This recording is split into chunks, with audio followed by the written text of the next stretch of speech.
délégation de la Banque mondiale a fait le bilan de sa mission d'évaluation au chef de l'État, le président Alassane Ouattara. La situation économique et financière de la Côte d'Ivoire a donc été évaluée. Dans ce journal, les temps forts d'une séance de travail entre le ministre d'État chargé de l'Intérieur, Ahmed Bakayoko, et les responsables de l'Office national de l'identification. Les détails dans quelques instants. Une épidémie de méningite constatée dans les districts sanitaires de Bouaké et de Korogo. 11 décès enregistrés. Le gouvernement prend des mesures pour éviter la propagation de la maladie. Voilà pour les titres. Bonsoir et bienvenue à ce tour d'horizon de l'actualité nationale et internationale. Dans ce journal, nous aurons un invité, le ministre de la Poste et des Technologies de l'Information et de la Communication, Bruno Nabadie-Koné. Nous allons parler de la nouvelle mesure gouvernementale relative à l'identification des abonnés au téléphone mobile. L'actualité en Côte d'Ivoire, toujours dominée par la mission d'évaluation effectuée par les administrateurs de la Banque mondiale. Ils ont été reçus cet après-midi même au palais présidentiel par le chef de l'État, le président Alassane Ouattara. Rappelons que cette mission de la Banque mondiale est en Côte d'Ivoire pour l'évaluation du programme économique et financier du pays. Avant la fin de ce journal, vous aurez le compte-rendu de Viviane Agnimer. Merci donc à la réalisation. Le Premier ministre Soro Guillaume a reçu une délégation du Partenariat mondial pour l'éducation. Les temps forts avec Jérôme Kofi Aboulin. La Côte d'Ivoire, dans sa phase de reconstruction après la crise post-électorale, a besoin d'être soutenue. C'est bien le sens du séjour en terre ivoirienne d'une délégation du Partenariat mondial pour l'éducation. La délégation, avec à sa tête le directeur de cet organisme, a été reçue ce jeudi 9 février 2012 par le Premier ministre Guillaume Kibafori Soro pour la circonstance, entouré des ministres de l'Éducation nationale, de l'enseignement supérieur et de la recherche scientifique, de l'enseignement technique et de la formation professionnelle. Les hôtes du chef du gouvernement, sans cacher leur joie d'être reçus à la primature, ont exprimé leur détermination à œuvrer pour l'essor de l'éducation en Côte d'Ivoire. On a été très contents d'être reçus pour discuter des perspectives d'avenir pour le secteur de l'éducation. Le gouvernement a demandé auprès de mon organisation, qui est le Partenariat mondial pour l'éducation, il a demandé un appui pour l'éducation, surtout pour la réhabilitation des locaux qui ont été endommagés, le remplacement du matériel qui a été perdu, etc., pour remettre les écoles en bon état de fonctionnement. Et nous sommes très contents d'avoir pu accorder un don de 21 milliards 400 millions de francs CFA pour démarrage immédiat. Je pense que les accords peuvent être signés dans le mois et nous espérons que les gens au niveau des écoles verront déjà l'impact de ceci avant la rentrée scolaire. Le Partenariat mondial pour l'éducation est un organisme qui travaille à aider au développement de l'éducation en Afrique. La Côte d'Ivoire en est membre depuis novembre 2011. Une action de portée sociale, le maire de Yamoussoukro et son équipe offre des bourses d'études aux élèves démunis, aux meilleurs élèves et aux étudiants de sa commune. Ces bourses d'études ont une valeur de 85 millions de francs CFA. Les temps forts de la cérémonie de remise avec Thérèse Tapé-Yoboué. Ce sont 1500 élèves des lycées et collèges ainsi que des étudiants en BTS qui ont bénéficié en cette rentrée scolaire et universitaire 2011-2012 de bourses d'études d'une valeur globale de 85 millions de francs. Par ailleurs, des kits scolaires ont été également distribués dans le primaire à hauteur de 17 millions. Ces dons entrent dans la politique pour le mieux-être des populations et particulièrement des élèves et étudiants prônée par la municipalité de Yamoussoukro.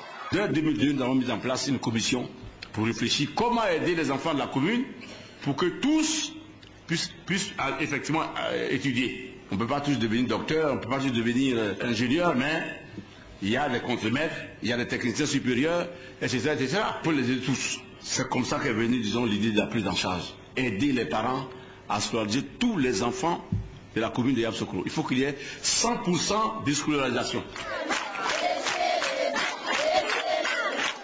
Dans ce même élan, le maire de Yamoussoukro et son équipe ont offert des centaines de tables-bancs au collège municipal et à plusieurs écoles primaires publiques de la commune. Ils ont procédé également à la mise en circulation officielle de 3 autobus acquis par la mairie de Yamoussoukro dans le cadre de la coopération décentralisée en vue d'assurer le transport quotidien des élèves de la capitale politique et administrative. Dans l'actualité nationale, le ministre d'État, ministre de l'Intérieur, Ahmed Bakayoko, a eu une séance de travail avec les responsables de l'Office national de l'identification. Le ministre est allé constater le fonctionnement et s'enquérir des préoccupations de l'ONU. Le témoignage de Charles Niaouré. Le ministre d'État, ministre de l'Intérieur, Ahmed Bakayoko, démarre sa visite des structures sous sa tutelle par l'Office national de l'identification, ONU. Au cours de cette séance de travail, le directeur général de l'ONU, Benjamin Djobo, a fait le bilan des activités sur les 4 dernières années et exposé sur les perspectives de la structure qu'il dirige. Le bilan se résume à l'organisation des audiences foraines en 2008, au recensement électoral et à la production des cartes nationales d'identité en 2009, dans le cadre d'une action spéciale qui a permis l'organisation de l'élection présidentielle en 2010. Au titre des perspectives, il a plaidé pour l'acquisition du matériel de l'ONU utilisé par la société SAGEM pour l'opération d'identification et de recensement électoral de 2009. Ce matériel, selon Benjamin Djobo, permettra de lancer dans le 2e trimestre de 2012 l'opération ordinaire d'identification. Une opération qui consiste à produire et à délivrer les cartes nationales d'identité et cartes de séjour de façon permanente. Un plaidoyer dont a pris acte le ministre Ahmed Bakayoko, qui a promis agir pour résoudre la question. Une visite du site central de l'ONU où sont logés les serveurs et le matériel de traitement des informations de terrain a mis fin à la visite du ministre d'État, ministre de l'Intérieur Ahmed Bakayoko, à l'Office national d'identification. Comme annoncé dans les titres depuis le mois de janvier dernier, une épidémie de méningite s'est déclenchée en Côte d'Ivoire, précisément dans les districts sanitaires de Bouaké et de Korogo. On note déjà 11 décès. Les autorités ivoiriennes sont inquiètes. Des mesures sont prises. Ce sont les districts sanitaires de Bouaké, Kani et là qui sont touchés par cette épidémie de méningite qui a débuté en décembre. Sur 45 cas déclarés, on enregistre 11 décès. Le ministère de la Santé et de la lutte contre le sida, qui sollicite l'appui de ses partenaires pour faire face à la maladie, rassure les populations quant à la prise en charge des malades et à l'approvisionnement des centres de santé en vaccins. Nous avons fait des commandes d'urgence. L'OMS va nous envoyer 170 000 doses de vaccins d'ici le 13 février, mais au niveau de la pharmacie de la santé publique, nous avons aussi commandé à peu près 200 000 doses de vaccins pour faire face aux besoins immédiats. Parce qu'il est question de vacciner dans ces 2 districts sanitaires concernés au moins 300 000 personnes. La méningite est une inflammation des méninges. Elle peut être virale ou bactérienne. La méningite bactérienne est plus grave que la méningite virale et nécessite une prise en charge rapide du patient. C'est pourquoi le ministère de la Santé et de la lutte contre le sida recommande les précautions suivantes. Se présenter très rapidement dans les formations sanitaires dès qu'on a quelques signes inquiétants tels que des maux de tête, une raideur, une fièvre, pour être pris en charge. Il faut toujours respecter l'hygiène parce que les germes sont transmis par voie buccale, par voie nasale. Donc lorsque quelqu'un a déjà un rhume ou autre pathologie qui entraîne des excrétions, il faut être prudent vis-à-vis de cette personne, surtout dans les zones où la méningite a été déclarée. Lorsque quelqu'un est atteint d'une maladie épidémique comme ça qui décède, il faut éviter de manipuler le corps parce que ça a un facteur qui favorise l'éclosion des épidémies. On peut aussi contracter la maladie en partageant les ustensiles, les verres. Le risque est plus élevé chez les enfants de moins de 2 ans. La précédente épidémie de méningite en Côte d'Ivoire remonte à 2008. Voilà, c'était le compte-rendu de Evelyne Deba-Zegwa. L'Organisation mondiale de la santé et le ministère ivoirien de la santé ont élaboré un programme de travail pour la période 2012-2013. Ce programme prend en compte les priorités sanitaires de la Côte d'Ivoire, notamment l'éradication de la poliomyélite, la lutte contre la mortalité infantile et maternelle. Evelyne Deba-Zegwa, encore sollicitée. À travers cette signature du programme de travail 2012-2013 de l'OMS, l'organisation internationale s'engage à soutenir financièrement et techniquement la Côte d'Ivoire pendant cette période. Ce programme, qui prend en compte plusieurs points, notamment la promotion de la santé familiale, la sécurité alimentaire, tient compte des priorités sanitaires de la Côte d'Ivoire. Les maladies transmissibles, d'abord, les principales, la tuberculose, le paludisme, le VIH-Sida. On continue de faire face à la fièvre jaune, la poliomyélite, qui est en cours d'éradication, des épidémies de rougeole qui ont repris. Nous avons eu des épidémies de choléra. Nous sommes en train de faire face à une épidémie de méningite. Tous ces épisodes, si vous voulez, sont pris en compte dans le plan d'action et sont l'objet d'un appui régulier et constant de la part de l'Organisation mondiale de la santé. La crise financière internationale ayant entraîné une réduction du budget alloué par l'OMS aux pays africains, le docteur Khaled Bensoua a suggéré à la Côte d'Ivoire de développer le partenariat avec le secteur privé pour combler le manque à gagner. La ministre de la Santé et de la lutte contre le sida, Indri Yomon, pour qui cette signature vient à point nommé, a souhaité une bonne exécution du programme pour son pays qui sort de crise. La visite du centre de documentation de l'OMS a mis fin à la cérémonie. Ce centre, ouvert aux consultants, médecins, infirmiers et étudiants, a bénéficié d'un don de plus de 2500 ouvrages de la part de la fondation Atef Omaïs.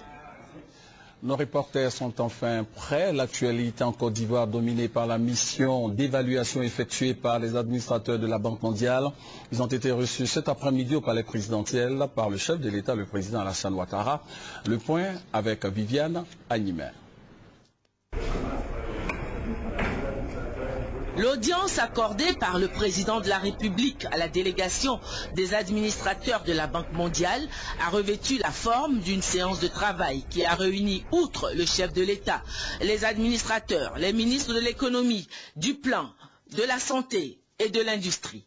Ces administrateurs qui sont à Abidjan depuis mercredi ont pu évaluer au cours des nombreuses visites de projets qu'ils ont effectuées la contribution de la Banque mondiale à un début de relance post-crise de l'économie. Leur présence sur place leur aura également permis d'évaluer l'ampleur des besoins restants.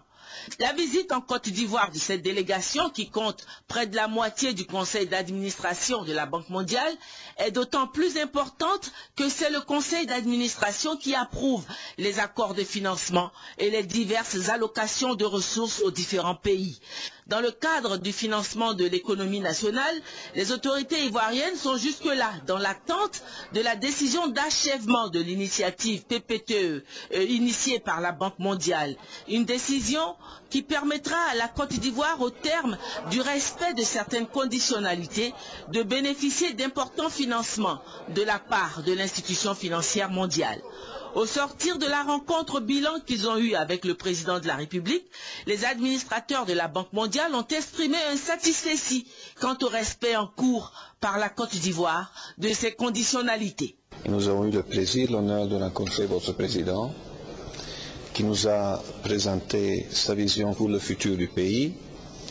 Il a souligné l'importance de la réconciliation nationale, ainsi que d'un développement basé sur la collaboration entre le secteur public et le secteur privé.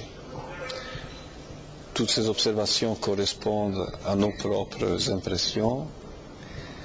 Nous avons eu dans l'ensemble l'impression que le pays a repris sa vie normale et qu'il est sur le chemin d'une relance économique qui est dans l'intérêt de toute la région et bien sûr du peuple ivoirien.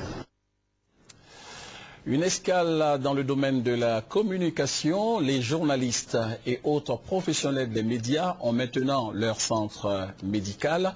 Ce centre est situé dans la commune du Plateau, dans l'enceinte de la maison de la presse. L'inauguration a eu lieu ce matin en présence du Premier ministre Soro Guillaume, en présence également de la rédaction de RTI1 représentée par Mamadou Kouassi. L'Union nationale des journalistes de Côte d'Ivoire, UNJCI, dispose désormais d'un centre médical moderne. Bâti dans l'enceinte de la maison de la presse, le centre médical moderne comprend une salle de consultation, une salle d'observation et de soins, une petite pharmacie et une salle d'attente. L'œuvre est du Premier ministre Guillaume Dikbafori Soro. Ce centre permettra aux professionnels de médias de bénéficier des premiers soins en cas de maladie.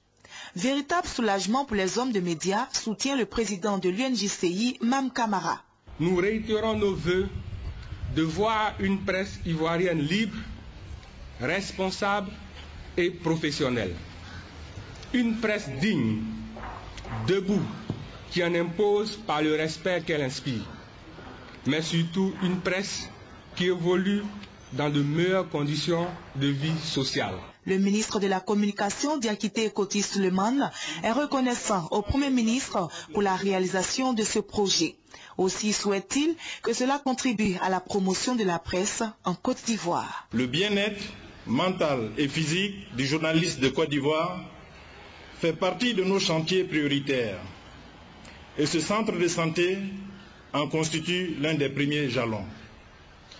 C'est pourquoi nous nous associons aux journalistes de façon solennelle pour réitérer notre reconnaissance à son Excellence Monsieur le Président de la République, à Monsieur le Premier ministre et à tout le gouvernement pour leur constante sollicitude à l'égard de la presse.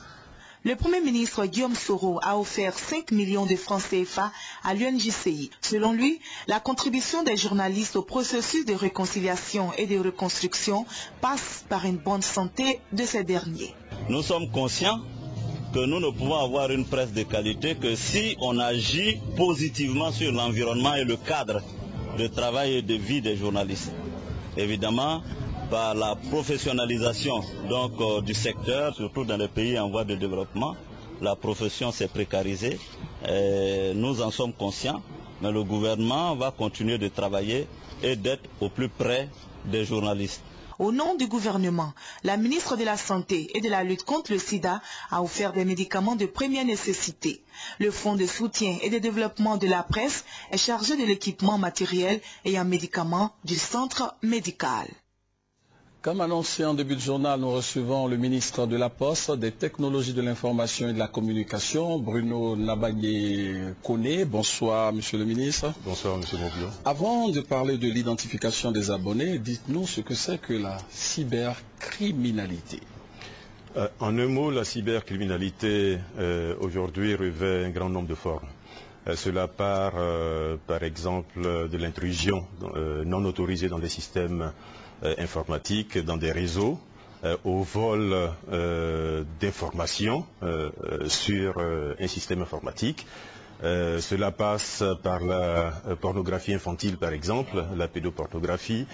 Cela arrive à l'hameçonnage, par exemple, le fait de prendre des informations de façon non autorisée pour pouvoir accéder, par exemple, à un compte bancaire, etc., etc. Donc il y a un grand nombre de formes dans cette cybercriminalité qui aujourd'hui malheureusement est un fléau mondial. Parlant un peu de la pornographie, est-ce qu'il y a des possibilités de protéger nos enfants de tout ça? La principale précaution, c'est déjà de sensibiliser les parents, de faire en sorte que les parents eux-mêmes parlent à leurs enfants. La seconde chose, c'est de mettre des filtres qui évitent, par exemple, d'accéder à un certain nombre de sites. Mais nous pourrions en parler plus longuement en d'autres occasions. Et dans le cadre de la lutte contre ce fléau, vous êtes rendu sur le terrain dans la commune de Yopougon. Nous allons voir ça en images. Cette visite du ministre de la Poste et des Technologies de l'Information et de la Communication, Bruno Nabagné-Koné, était une visite inopinée dans des cybercafés à Yopougon. Il voulait ainsi s'imprégner des réalités du terrain et identifier les éventuelles difficultés dans la lutte contre la cybercriminalité. Il a échangé avec des clients et donné quelques conseils d'usage en vue de prévenir la cyberescroquerie, communément appelée broutage. Des jeunes informaticiens connaissant très bien le phénomène du piratage informatique ont été associés à cette visite. Bruno Nabagné-Koné a réitéré la détermination de l'État ivoirien à lutter contre la cybercriminalité à travers l'opération d'identification des abonnés au téléphone mobile et à l'Internet. Il a indiqué que le coût de cette opération sera supporté par les opérateurs. Le ministre a précisé que cette opération d'identification ne vise pas à porter atteinte à la vie privée. Il s'agit selon lui d'une question de sécurité nationale, mais aussi de prendre des dispositions pour que les changements prévus dans le milieu des télécommunications pour cette année puisse être amorcée sans difficulté. Bruno Nabanyekone a par ailleurs souligné la nécessité pour l'État de Côte d'Ivoire d'utiliser l'éthique et de développer suffisamment les usages. À cet effet, l'intranet gouvernemental est devenu depuis peu une réalité. Est-ce que nous avons des raisons d'espérer quant à ce combat que vous menez? Oui, ce combat, il faut de toutes les façons le mener. Et il n'y a pas de doute que nous le gagnerons. Mais il faut être capable de le mener sur tous les fronts. La cybercriminalité, ce n'est pas seulement l'identification des abonnés, je dois le dire. Mais l'identification des abonnés est une étape importante pour commencer justement à lutter contre la cybercriminalité. L'identification des abonnés nous permet de savoir derrière chaque numéro qui est la personne qui utilise le numéro, ou derrière chaque identité d'ordinateur, qui derrière utilise l'ordinateur. De façon à ce que quand il y a un problème, quand il y a un manquement, une infraction, un crime même, on puisse remonter jusqu'à un nom. Ce qui nous manque aujourd'hui en Côte d'Ivoire, c'est le nom derrière le numéro. Nos policiers sont capables de monter jusqu'à un numéro, mais derrière le numéro, c'est le tableau noir, il n'y a pas de nom. Donc l'identification aujourd'hui, c'est permettre que derrière chaque numéro, derrière chaque numéro d'identification d'ordinateur, il y ait un nom qui puisse, en cas de problème, répondre devant la police ou la justice éventuellement. Est-ce que ce n'est pas une atteinte à la vie privée? Absolument pas, absolument pas. De toutes les façons, aujourd'hui, nous nous identifions déjà dans certaines opérations que nous menons tous les jours. Quand vous vous abonnez par exemple au téléphone fixe aujourd'hui, vous vous identifiez. Sans que cela ait posé de problème, pendant 50 ans, nous nous sommes identifiés quand nous avons voulu prendre un téléphone fixe. Quand nous allons dans certains endroits sécurisés, nous donnons une pièce d'identité. Il s'agit d'éviter que le cyberespace devienne une jungle. Il s'agit d'éviter que nous soyons dans un espace où tout le monde fonctionne avec une cagoule. Il s'agit donc de faire en sorte que tous les visages soient visibles. À partir du moment où les visages sont visibles et que les actes commis sont des actes normaux, des actes positifs, il n'y a absolument aucune raison de gêner tel ou tel. Mais par contre, quand il y a un problème, c'est cela qui est important. Et je pense qu'il y a un élément sur lequel nous devons insister, c'est que cette mesure est une mesure de sécurité pour l'ensemble des usagers des services TIC, à la fois du téléphone mobile et de l'Internet. Oui, allez-y, monsieur. Non, il s'agit d'insister là-dessus. Nous ne gênons personne, mais par contre, nous permettrons d'assurer une meilleure sécurité à tous les usagers de ces services-là. Mais il y a quand même des inquiétudes, parce que comme ce qui se passe un peu dans les pays développés et tout, il y a certains Ivoiriens qui parlent de... C'est une manière à eux d'écouter nos communications. Là aussi, ça n'a absolument rien à voir. Quand vous contrôlez, vous encadrez tout. Non, je dois dire que nous ne contrôlons rien.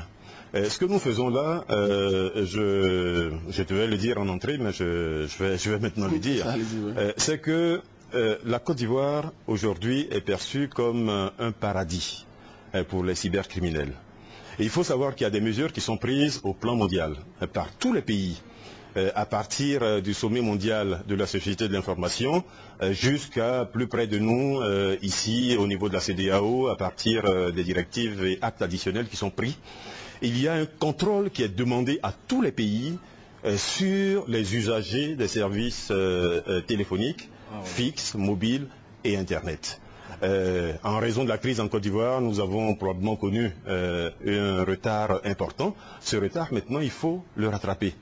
La seconde chose, c'est que dans notre pays, nous sommes de plus en plus confrontés aux solutions TIC. Nous sommes confrontés dans notre vie sociale, dans notre vie politique, dans notre vie personnelle, tous les jours. Et malheureusement, si nous ne faisons pas attention, demain, nous risquons de ne plus pouvoir utiliser dans des conditions de sécurité acceptables ces outils TIC, alors que ces outils aujourd'hui sont incontournables. Voyez. Donc il nous faut créer l'environnement le plus sain possible pour permettre aux usagers de se servir de ces outils importants aujourd'hui, incontournables aujourd'hui, de s'en servir d'une façon totalement sécurisée.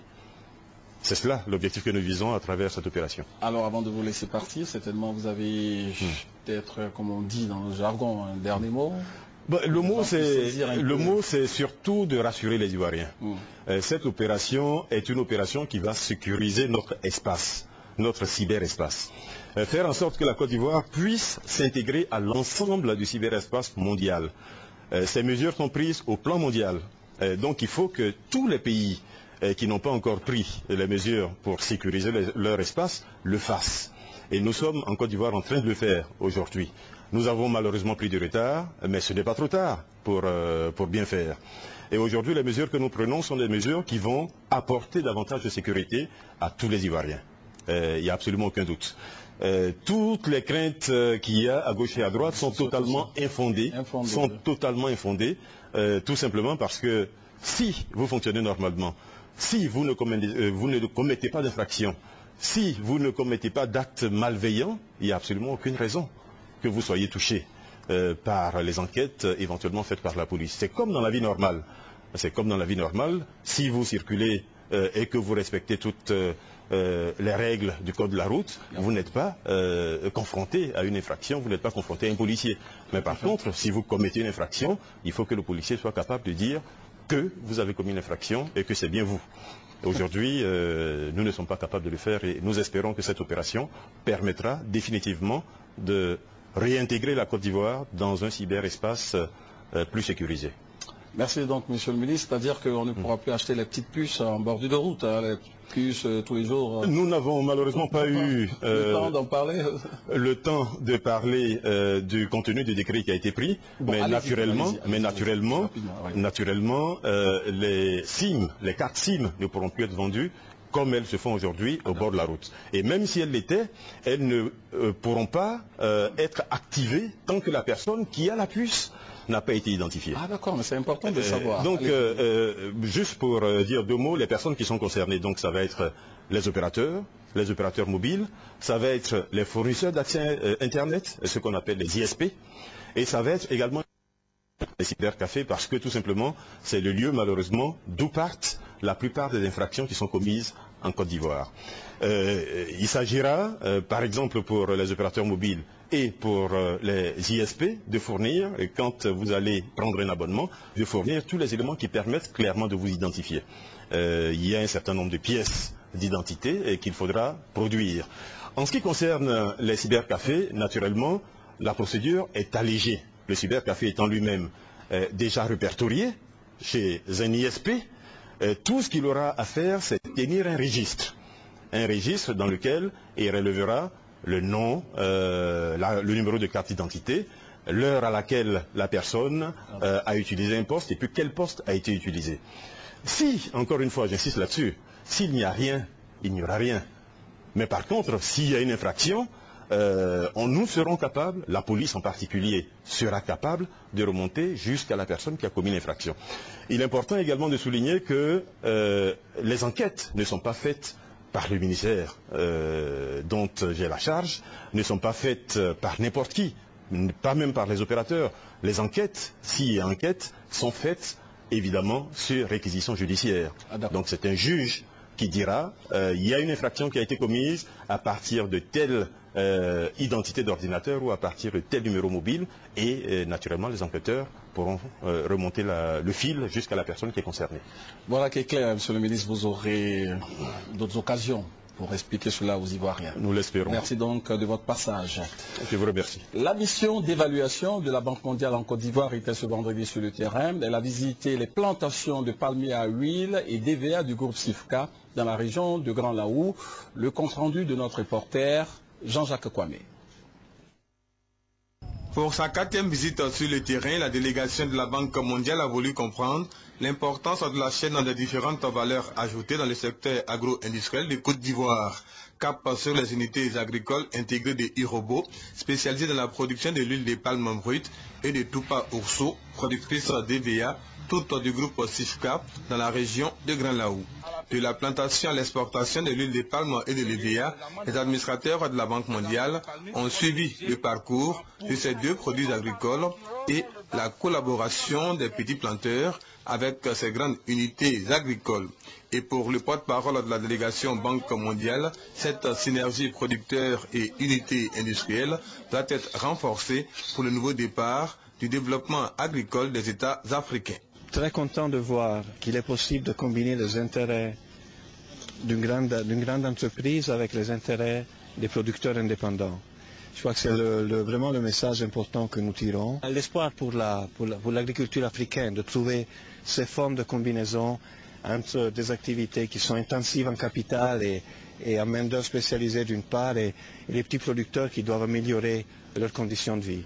Le groupe CIFCA, selon son président du conseil d'administration, a beaucoup souffert des crises. De 2003 à 2011, les pertes sont estimées à plus de 40 milliards de francs CFA et cette visite de la délégation Banque mondiale est un encouragement à ces unités agro-industrielles. Ce qui est important, c'est de se rendre compte de la chaîne de valeur dans une entreprise intégrée au niveau de la plantation jusqu'à l'exportation, et de voir que des planteurs et industriels ont un intérêt commun à coexister et à se développer ensemble. En route, la délégation a marqué une pause dans une plantation de cacao dont la Côte d'Ivoire est le premier producteur mondial avec 1,3 million de tonnes et dont les réformes exigées par les partenaires au développement ont été adoptées par le gouvernement en décembre dernier. L'actualité nationale a toujours dominé par le processus de réconciliation en Côte d'Ivoire. 48 Ivoiriens réfugiés au Ghana ont regagné la Côte d'Ivoire. En image, le témoignage de nos reporters. Regagner la Côte d'Ivoire après un an de vie passé en terre ghanéenne en tant que réfugiés. Ils étaient partis de la Côte d'Ivoire au mois de janvier 2011 du fait de la crise. Les actions conjuguées du service d'aide et assistance aux réfugiés et apatrides de Côte d'Ivoire, Sahara, et du Haut-Commissariat aux réfugiés HCR ont permis de faciliter le retour de ces Ivoiriens dans leur pays. Je suis vraiment heureuse parce que le voyage a été vraiment très bon. Nous n'avons pas eu de difficultés et je remercie le Tout-Puissant, Dieu, le fait que nous sommes aujourd'hui dans notre pays, la Côte d'Ivoire. Que je demande à tous ceux qui sont restés au Ghana, à tous ceux qui ont peur de revenir quand il y a la sécurité en Côte d'Ivoire. Merci. Les responsables du Sahara et du HCR se sont réjouis de cette opération qui s'est déroulée dans le respect des droits des réfugiés prévus par les Nations Unies. Ils ont exprimé la volonté de venir chez eux, d'essayer de retaper leur pays, reconstruire leur pays. C'est la première opération en provenance de Ghana. Sahara et d'autres partenaires comme ASAPSU, on est en train de développer le projet pour les jeunes, pour créer l'emploi. D'autres convois sont prévus à partir des pays voisins de la Côte d'Ivoire afin de faciliter le retour des réfugiés ivoiriens. C'était le reportage de Doua Delazer. Poursuivons l'actualité nationale avec ce reportage d'Alexis Ouedraogo, reportage relatif à une saisie de marchandises frauduleuses. Vive tension ce vendredi au marché d'Adjamé. La sous-direction de contrôle et de lutte contre la fraude du ministère du Commerce a eu maille à partir avec certains commerçants soupçonnés de garder en dépôt des produits impropres à la consommation. Pour les commerçants, ces descentes sont abusives. Ils reprochent au ministère de n'avoir pas respecté les procédures précédentes des actions d'une telle envergure dans des marchés. Nous sortons d'une crise où les commerçants ont tout perdu. Vous venez, vous pouvez mettre des sièges. Quand vous venez, Manu Militari, accompagné des gendarmes pour casser les magasins, vous voyez, Adjamé, c'est le plus grand centre commercial à ciel ouvert de la sous-région. Pour le sous-directeur de la lutte contre la fraude, cette action s'explique. Je ne comprends pas qu'il y ait vice de procédure. Nous avons nos procédures qui sont très simples. Depuis 3 jours, nous avons une mission de démanteler la fraude sur toutes ses formes. Alors nous avons mis ces magasins sous contrôle. Et c'est aujourd'hui que nous sommes venus exécuter la mission. Rappelons que cette descente fait suite à une action des agents du ministère du Commerce le 24 janvier dernier dans un entrepôt à Bobo PK18. Environ 1105 sacs de lait de 25 kg d'une valeur de 55 millions de francs CFA avaient été saisis. Le ministre Dagobert Banzio entend intensifier la lutte contre la fraude en vue de protéger entreprises et consommateurs. Coupe d'Afrique des Nations de football. Dans 48 heures à Libreville, au Gabon, les éléphants seront face à la Zambie. Les Ivoiriens partout dans le monde félicitent déjà leur équipe. L'exemple de la diaspora ivoirienne dans la région de Washington DC, aux États-Unis, Abou Sanogo. La parole a été donnée au premier responsable des Ivoiriens résidant aux États-Unis d'Amérique qui s'est exprimé à l'issue de la qualification des éléphants pour la finale de la Coupe d'Afrique des Nations 2012. Son Excellence Daouda Diabati, ambassadeur de Côte d'Ivoire près les États-Unis d'Amérique, a insisté sur l'espoir que cette qualification suscitait au sein de la population ivoirienne et l'impact de cette potentielle victoire de la Coupe d'Afrique des Nations sur le processus de réconciliation nationale enclenché par les autorités de notre pays.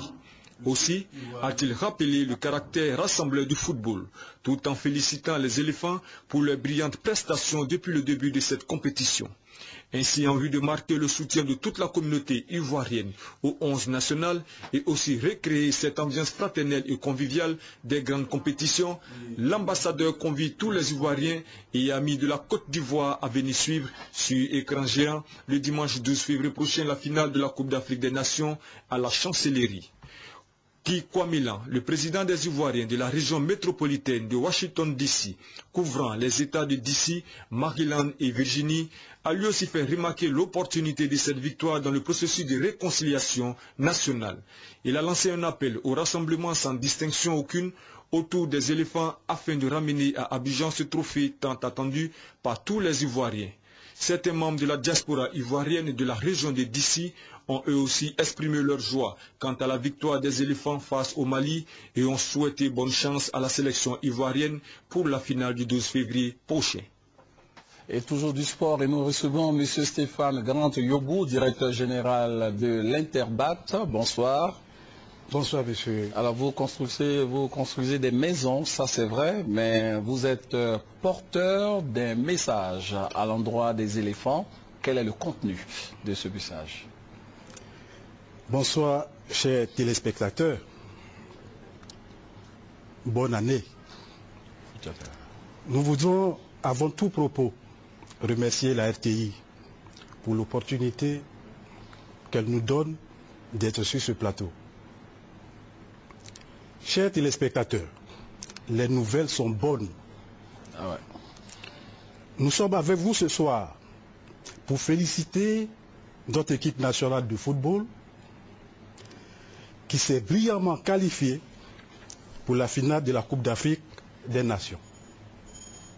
Pour encourager notre équipe nationale et la pousser à la victoire finale, Interbat récompensera le joueur qui permettra à la Côte d'Ivoire de gagner la finale ce dimanche.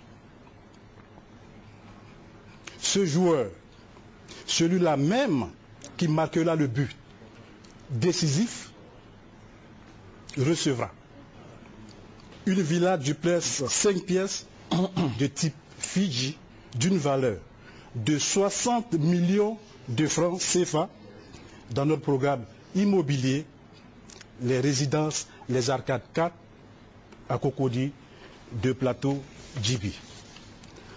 Pour les autres, y compris l'encadrement technique, s'ils désirent être propriétaires d'une maison chez Interbat, nous leur ferons une offre exceptionnelle leur permettant de bénéficier, eux aussi, de notre cadre de vie enchanteur. Cette offre se déclinera ainsi. 500 000 francs de francs CFA de frais de dossier, 1 500 000 francs CFA d'apport initial, soit un total de 2 millions de francs CFA par personne offert par Interbat. Il faut savoir que cette démarche est une façon pour Interbat de récompenser l'effort de nos joueurs, mais aussi de féliciter tout l'encadrement technique pour l'excellent parcours de l'équipe de Côte d'Ivoire à la Coupe d'Afrique des Nations. Alors, oui, allez-y. Éléphant, nous avons fait notre part. Maintenant, la balle est dans votre camp. Alors, la finale, c'est dans 48 heures, c'est-à-dire dans 2 jours. Est-ce que la villa de 60 millions est déjà là? Elle est prête? Merci, M. David Mobio. Depuis 1998 que nous faisons notre métier, à chaque fois que nous avons initié un projet immobilier, nous l'avons toujours amené à bon port. Ceci étant, la villa faisant l'objet de l'offre est bâtie sur un lot, le lot 20, de notre programme immobilier Les Arcades 4 en cours. Dans tous les cas, le chiffre 20 est révélateur. Parce que le dimanche, nous pensons que les éléphants, en marquant 2-0, nous rendrons heureux. Merci. Effectivement, donc, ce lot existe. Ce que nous voulons dire, c'est que chez nous à Intebat, l'option défaite n'existe pas. L'option défaite n'existe pas. C'est pour ça que nous nous permettons, ici et maintenant, de vous transmettre cette attestation de propriété en attendant de connaître le nom du buteur décisif. Alors donc, voici ce document qui prouve que la villa existe déjà. Merci pour votre passage sur ce plateau. Zambie-Côte d'Ivoire, c'est donc le dimanche 12 février à partir de 18h30 en direct de Libreville. Nous disons bien 18h30. À 48 heures de cette finale, nous vous présentons les 2 finalistes. Voici la phase de jeu la plus palpitante de la demi-finale Côte d'Ivoire-Mali à Libreville. Elle restera gravée dans les mémoires. Peu avant la mi-temps, l'Ivoirien Gervinho aborde une longue chevauchée. À Abidjan, le temps semble s'arrêter. À Bamako, on sent le danger, on appelle Dieu au secours. En vain, l'attaquant ivoirien d'Arsenal est sans pitié. Abidjan chavire dans le bonheur. Bamako plonge dans la tristesse. Éléphant de Côte d'Ivoire 1, Aigle du Mali 0. Les poulains de François Zawi décrochent leur ticket pour la finale de la CAN 2012. Je vais d'abord féliciter l'équipe du Mali qui a fait un grand match de football. C'était une très belle demi-finale. Je sais que on a souffert un peu au niveau des nerfs. On a mesuré ce qui fait la différence entre des joueurs qui ont déjà un bagage, une expérience du très haut niveau et une équipe qui est encore en train de se construire. Les Ivoiriens confirment leur statut de favori de la 28e édition de la Coupe d'Afrique des Nations. Mais pas les Black Stars. Les Ghanéens se sont fait surprendre à moins d'un quart d'heure de la fin du match par ce boulet de cuivre signé Mayuka. Nous avons prouvé aux gens et aux médias qu'ils avaient tort. La Zambie est une bonne équipe avec une bonne histoire. Aujourd'hui, nous sommes en finale et le plus important, c'est de gagner. Nous avons tout donné sur le terrain. Nous avons joué avec détermination. C'est malheureux que nous ayons perdu ce match. Les explications du capitaine des Black Stars ne serviront à rien. La colère gronde à Accra. C'est très décevant. Ma nuit est gâchée. Les Zambiens rêvent déjà du prestigieux trophée continental, mais est-ce qu'un boulet de cuivre suffira à transpercer la peau très épaisse de l'éléphant ivoirien? On le saura dimanche. Voilà, c'est la fin de ce journal. Excellente suite de programme sur RTI 1. Demain 20h, vous avez rendez-vous avec Ali Diarasouba.